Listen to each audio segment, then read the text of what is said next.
দিয়ে ইনিয়ে বিনিয়ে বক্তব্য দেওয়া কতটুকু শরীয়ত সম্মত?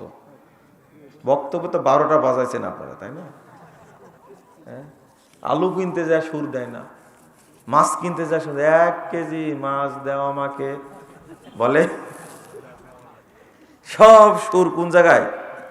যাও সাথে সুর দিয়ে বক্তব্য দেওয়াটা পছন্দনীয় নয়, এটা ঠিক না।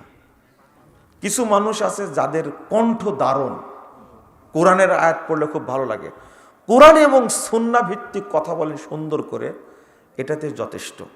সুর দিয়ে বক্তব্য দেওয়ার ব্যাপারে হারাম এমন তমকিতে যে কড়া ফতুয়া মারছে, এগুলো আসলে ঠিক না। সালাফরা পছন্দ করেন না, এটাই যথেষ্ট বলা, ঠিক আছে? শ্বশুর বাড়ি অনেক দূর হলে সেখানে কসর করা যাবে কি? এই ফতোয়া জানেন না? যাবে, যদি সফর হয় ওইটা আপনার। জমি বন্ধক নেওয়া বা দেওয়া সুদ হবে কি? কিভাবে দেন সে তো লেখেননি। মানে আপনার কাছে আমি জমি রাখলাম, আপনি আমাকে 50,000 টাকা দিলেন, এই টাকা যতদিন ফেরত না দেবেন ততদিন হারাম খাবেন, এটা